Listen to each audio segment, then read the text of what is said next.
ลิปนี้แม่อรุณซื้อมาแกงหน่อไม้สู่กินเนาะหน่อไม้แม่อรุณไปดินตาดมาเนาะพอดีมีหน่อไม้อยู่3 สุกแม่อรุณก็เลยไปหาหน่อไม้มาได้น้อยหนึงเนาะเดี๋ยวสิพาไปเก็บใบยานางอยู่หน้าบ้านเนาะ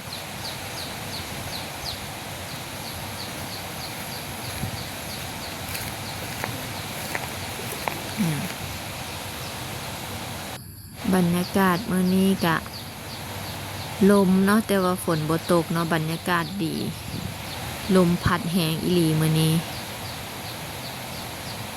ใบยานางแม่อรุณอยู่หัวแคมหน้าบ้านเนาะช่วงนี้มันออกใบหลายใบใหญ่ๆเนาะใบใหญ่ดกๆอยู่แคมหัวแม่อรุณมันจะเป็นป่าใบยานางเนาะป่าใบยานางอ้อมหัวเกือ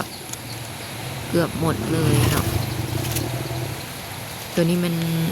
ใบยานางมันออกทุกปีเลยเนาะ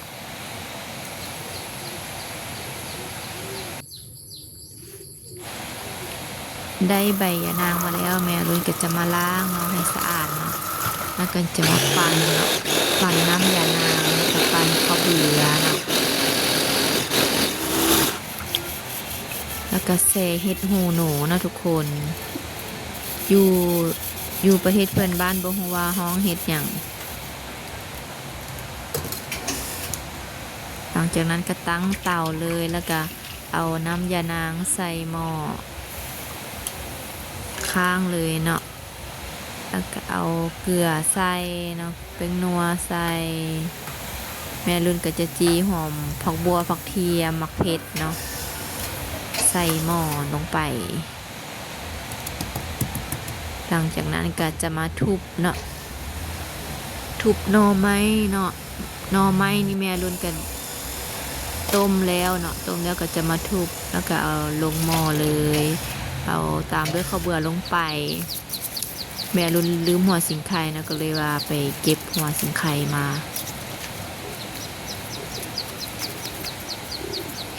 หัวสิงไข่ก็อยู่หน้าบ้านเนาะได้หัวสิงไข่แล้วก็ไปล้างเนาะทุบๆใส่หม้อเนาะ